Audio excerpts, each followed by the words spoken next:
Halo sob, welcome back to my channel. Kali ini saya akan membahas tentang sejarah Kota Kupang beserta penamaan tempat yang berada di Kota Kupang dan sekitarnya. Sebelumnya saya ingatkan lagi, bagi sobat yang baru berkunjung, bantu channel ini dengan cara subscribe. Dan yang sudah subscribe, saya doakan semoga sehat selalu dan dimudahkan rezekinya. Amin.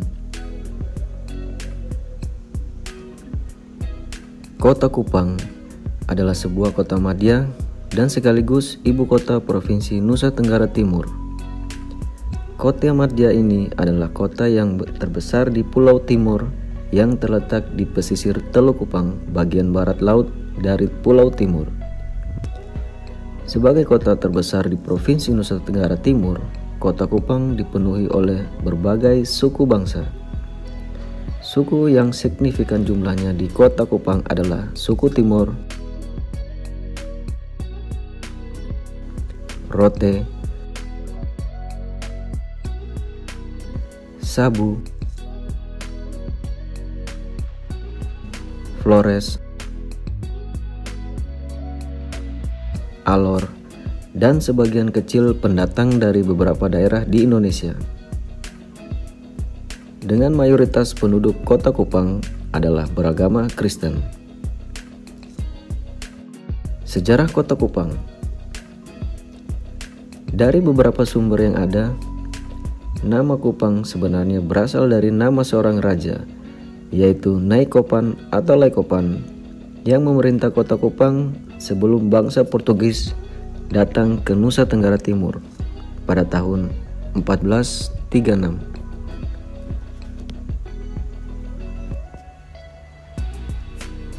Pada saat itu, Pulau Timur sudah ramai dengan pedagang dari beberapa wilayah di Indonesia yang bermaksud berdagang kayu cendana.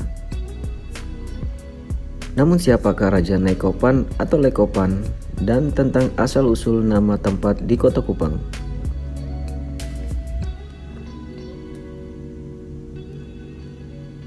Pada awalnya, Pulau Timur seperti pulau lainnya hanyalah pulau kosong tanpa penghuni. Kemudian sekelompok kecil penduduk datang dan menempati Pulau Timur. Admin akan mulai dulu membahas dua kelompok etnik yang hidup dari berburu dan mengumpulkan hasil hutan. Dahulu, terdapat dua kelompok yang menempati Pulau Timur, yaitu yang pertama, kelompok etnik yang berbahasa Tetun, Dawan, dan Buna. Mereka tiba pertama kali di pantai selatan Pulau Timur. Dan yang kedua, kelompok etnik yang berbahasa Helong, pertama kali datang di ujung timur Pulau Timur. Dan pada saat itu, tempat tinggal mereka adalah daratan yang luas. Oleh para leluhur orang Helong menamakannya Nusa Timur. Dikabarkan juga etnik Helong berasal dari Nusa Ina atau Pulau Seram, yaitu pulau yang berada di utara Pulau Ambon, Provinsi Maluku. Di Nusa Timur terdapat tempat yang sangat berkesan bagi para leluhur Helong. Tempat itu dijadikan lambang abadi bagi mereka, yakni Bandar Tutuala atau Tutufala dan Pulau Lako atau Lakon. Di tempat tersebut juga terpatri moto pengorbanan, permusyawaratan, dan pengabdian. Moto ini juga menjadi falsafah hidup peninggalan nenek moyang orang Helong. Pada masa itu, masyarakat Helong sendiri mempunyai dua kelompok besar yang membawahi beberapa kepala keluarga, diantaranya kelompok satu di bawah pimpinan Lai Kait berjumlah 11 kepala keluarga, yaitu Nun Natun, Lai Kait, Lai Daat, Lai Lopo, Siki Timu, Lisi Lena, Lisi Lai Hulu, Klapeka, Lai Biti, Lai Naisono, dan Lai Nusa. Sedangkan kelompok 2 berjumlah 20 kepala keluarga, diantaranya Solini, Lena Sabu, Putis Lulut, Belismau, Ismau, Lai Silap, Buit Lena, Lasikodat, Tiumuli, Helena Mui, Lai Bahas, Lai Kuni, Buit Bisi, Bistolen, Koe Slulat, Bilistolen, Bimusu, Balmai, Balsomang, dan Mestuni.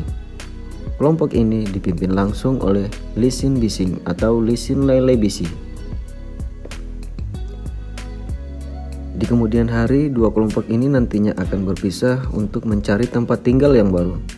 Sebelum berpisah, masyarakat Helong membuat acara pelepasan yang disebut Sao, yang artinya melepas atau berpisah.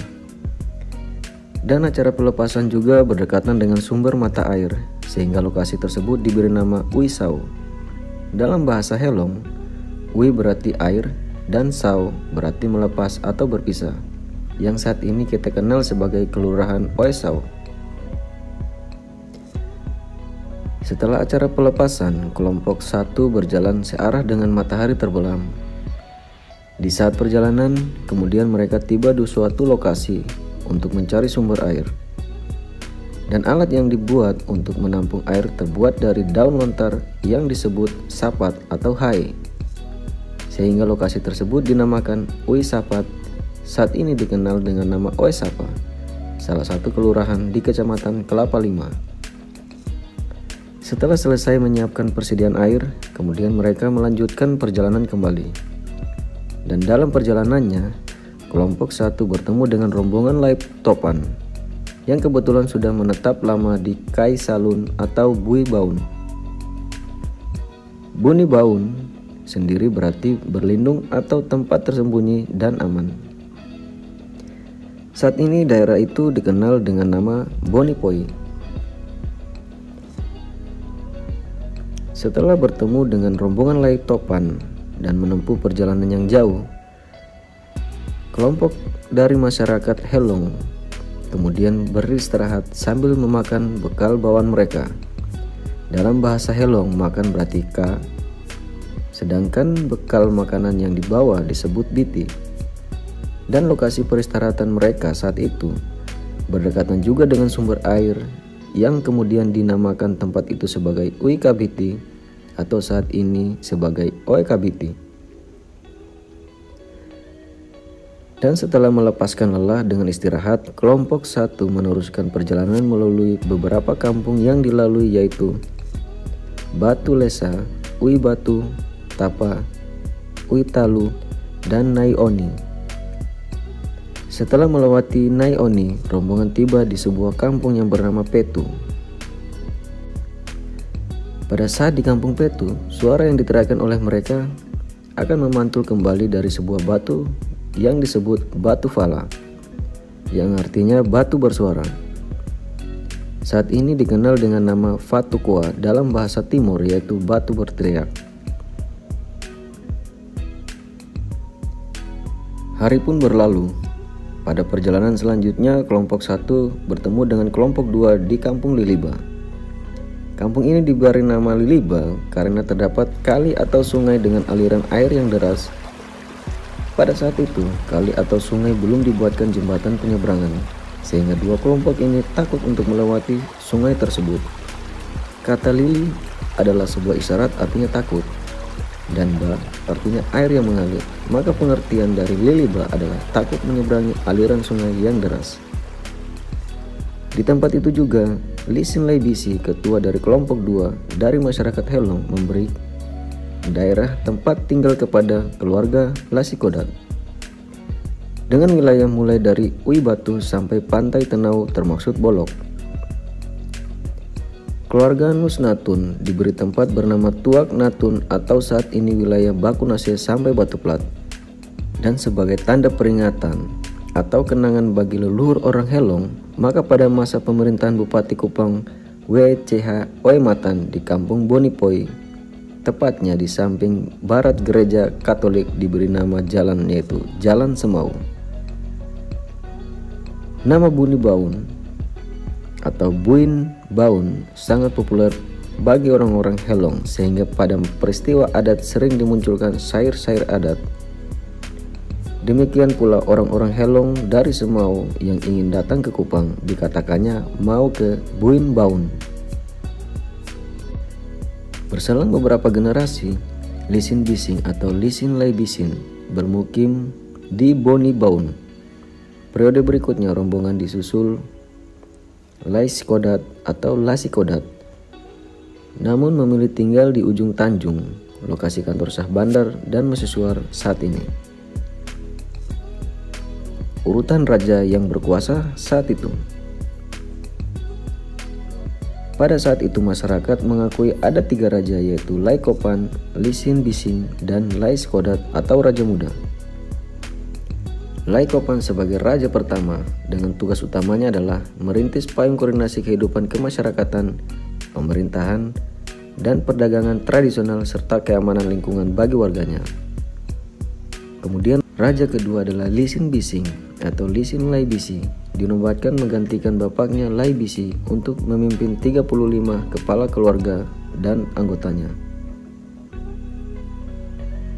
Namun setibanya di Buni Baun, statusnya sebagai raja menempati urutan kedua setelah Lai Topan atau Lai Kopan, yang sudah lebih dulu diakui masyarakatnya sebagai raja. Data lain menunjukkan Raja Lisin Bising dan putra mahkota Bisik Lisin memangku jabatan pada masa prasejarah. Setelah itu disusul Raja Koe Lai Bisi yang bergelar Koe Am Tuan atau Koen Besar. Tergolong masa peralihan dari prasejarah memasuki masa sejarah menurut catatan pada masa kekuasaan Koe Lai Bisi, dan periode kekuasaan raja-raja selanjutnya berjumlah 15 orang dan semuanya dari keturunan Lisin Bisin. Demikian pula pada masa VOC atau pemerintahan Hindia Belanda terdapat 10 orang raja dari keturunan Lisin Bising, diantaranya yaitu Manas Bisi IV pada tahun 1816 sampai 1826. Kemudian Manas Klomang Bisi Lisin urutan raja ke-6 tahun 1872 sampai 1882. Saat itu Raja Manas Klomang Bisi Lisin memperkenalkan Sonaf Kaisalun dengan nama Sonaf III. Setelah Raja Manas Klomang Bisi Lisin, jabatan sebagai raja dipangku oleh Leo Manas Bisi Lisin pada tahun 1882 sampai 1885. Lalu Dean Manas Bisi Lisin pada tahun 1885 sampai 1808. Kemudian Soleman Palo Bisi Lisin pada 1908 sampai 1911.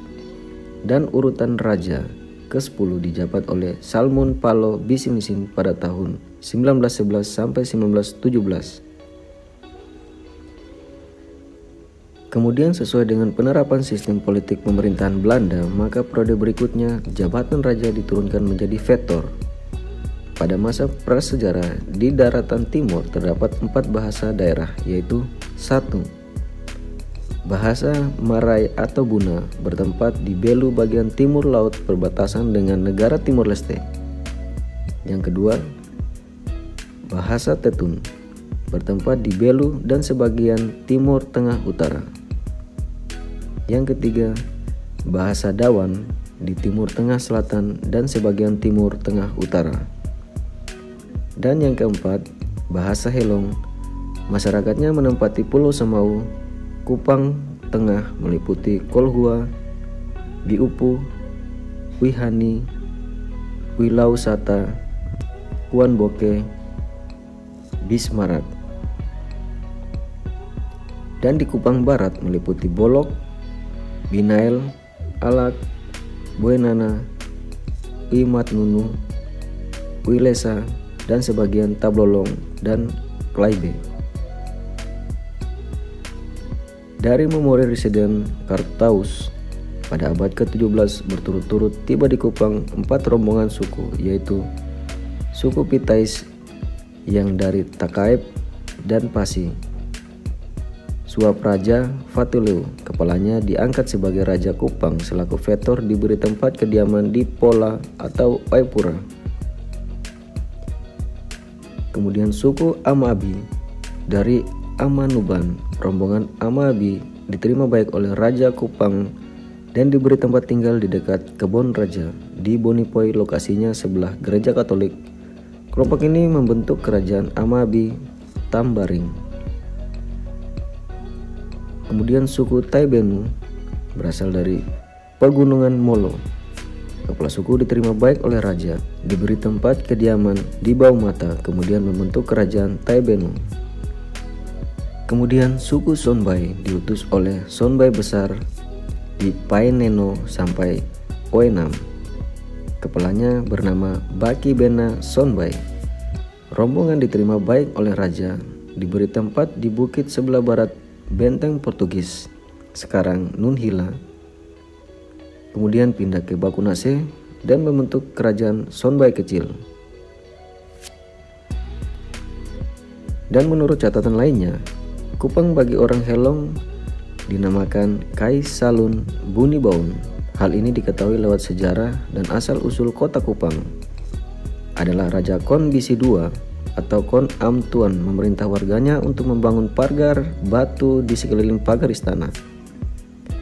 Pagar batu tersebut adalah batu alam bersusun 4 lapis ke atas.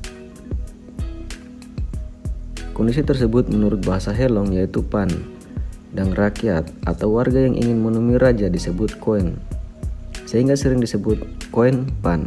Dalam perkembangan penggunaan bahasa atau ucapan, secara etimologis kata koen pan berubah menjadi koe pang. Selanjutnya dengan ejaan baru maka disesuaikan lagi menjadi Kupang. Sebagai tanda penghormatan terhadap leluhur Lai Bisi, yakni moyang dari koen Lai Bisi, maka oleh pemerintahan Kabupaten Kupang mengganti nama Kampung Cina menjadi Kelurahan Lai Bisi Kopan. Masuknya VOC dan Portugis ke Tanah Timur dan perkembangan pemerintah di kota Kupang. Pulau Timur saat itu mempunyai 12 kota bandar atau kota pelabuhan yang terletak di pesisir pantai. Dan salah satunya yang strategis menghadap ke Teluk Kupang. Daerah ini merupakan wilayah kekuasaan Raja Helong. Pada tahun 1613, VOC yang berkedudukan di Batavia, Jakarta, mulai melakukan kegiatan perdagangannya di Nusa Tenggara Timur dengan mengirim 3 kapal yang dipimpin oleh Apollonius Scott menuju Pulau Timur dan berlabuh di Teluk Kupang. Kedatangan rombongan VOC ini diterima oleh Raja Helong yang sekaligus menawarkan sebidang tanah untuk keperluan markas VOC. Pada saat itu, VOC belum memiliki kekuatan yang tetap di Tanah Timur.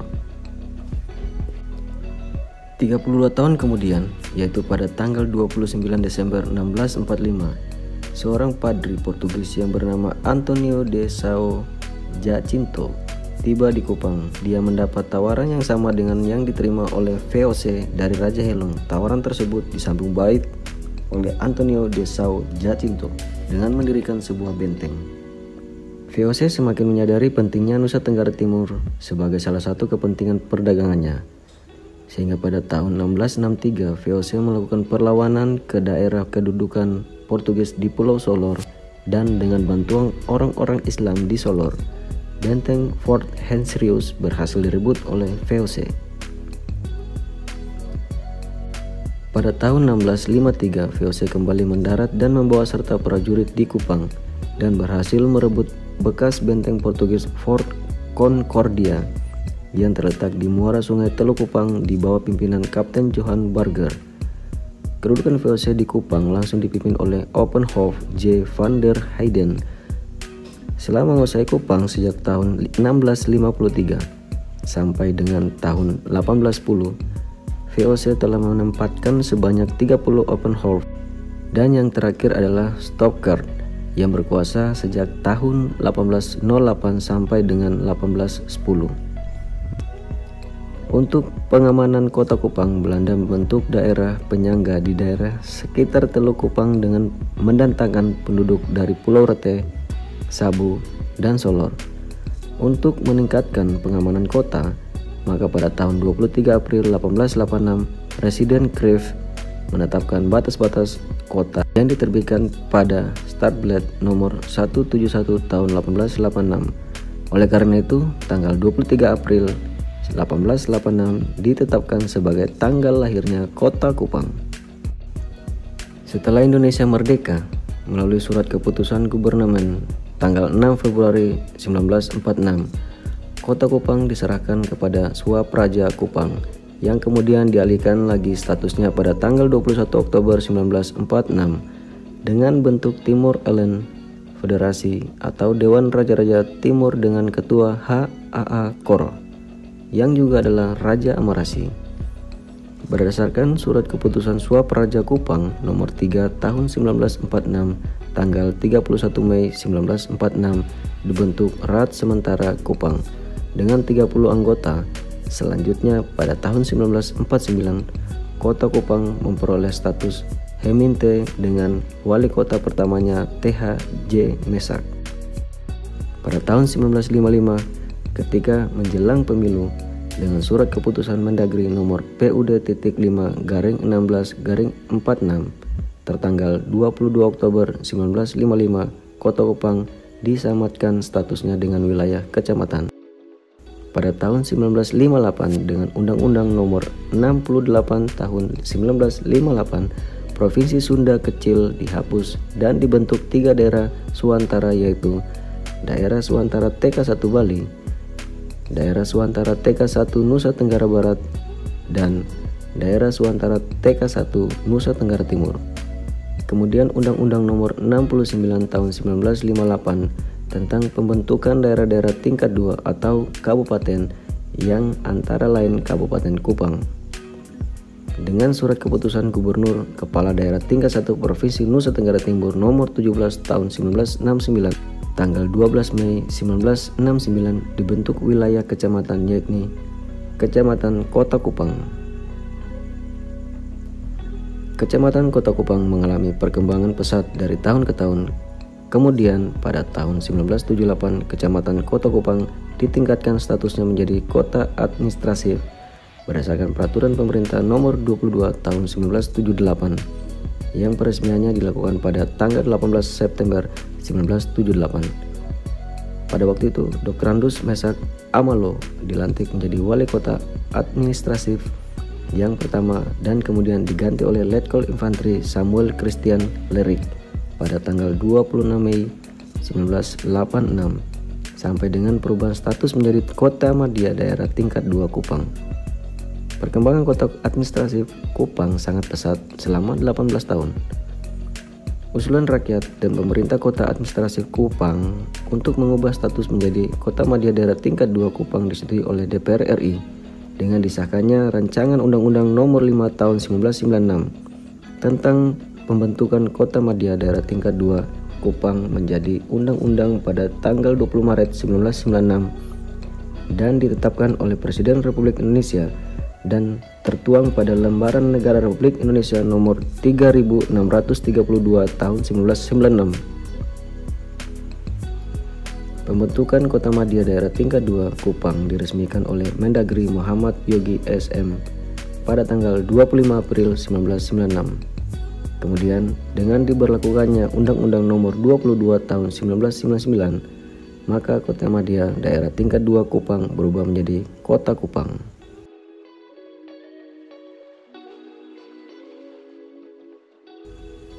Oke sob, demikian penjelasan tentang asal-usul penamaan Kota Kupang dan tempat yang berada di Kota Kupang.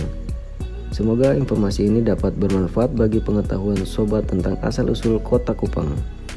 Apabila dari informasi di atas terdapat kekeliruan, sobat dapat menambahkannya di kolom komentar. Dan jangan lupa untuk subscribe, like, dan share jika informasi ini bermanfaat. Terima kasih.